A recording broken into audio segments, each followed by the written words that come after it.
मेरे शंकर भगवान सारे आडंबरों से परे हैं, वो सारे आडंबरों से दूर हैं, उनके पास में कुछ भी नहीं।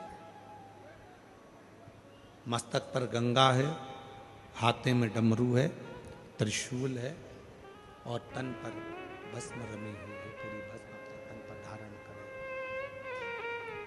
तन पर भस्म धारण करें। भस्म से क्या मतलब है? आप सिद्धेश्वर शिव महापुराण की कथा सुनने के लिए बैठे हो। भस्म से क्या मतलब है? जो हम अलोनी गोबरी की भस्म बनाते हैं, आप लोग जानते हो ना अलोनी गोबरी मतलब गाय ने गोबर करा और गोबर करने के बाद उसको हमने हाथ से ऐसे ऐसे थपथपाया नहीं।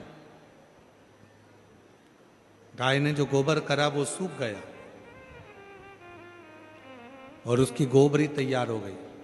उस गोबरी को हमने सुखाया, सुखाकर उसको जलाया, जलाकर भस्म तैयार कर कर कपड़े से 4 बत्ता कपड़ा कर कर फिर उसको छाना, छान कर जो भस्म तैयार हुई वो भस्म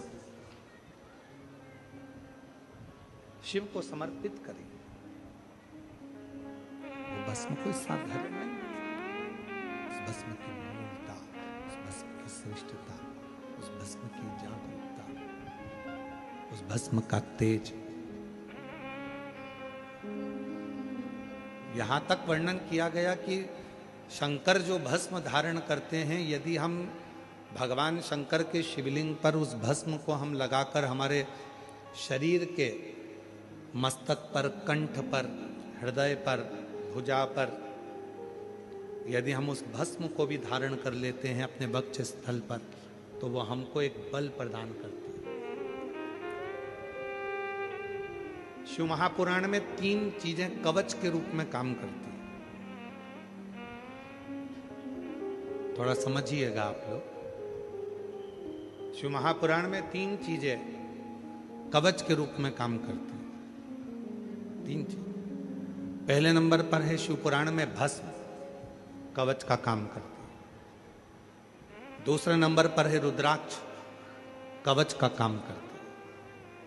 और तीसरे नंबर पर है भगवान शंकर पर चढ़ी हुई बेलपत्र या शिवजी पे चढ़ा हुआ जल हमारे शरीर में कवच का काम करता है। ये 3 कवच का काम, ये तीनों कवच का काम करते हैं। भस्म भी कवच का काम करती है, रुद्राक्ष भी कवच का काम करता है, जल बेलपत्र भी कवच का काम करता है। तीनों कवच का काम करते हैं।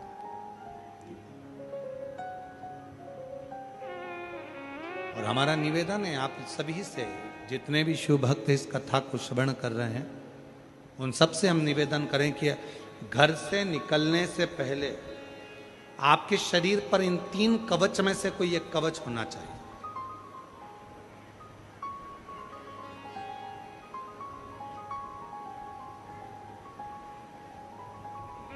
घर से निकलने से पहले अपने शरीर पर ये 3 कवच में से एक कवच धारण होना चाहिए।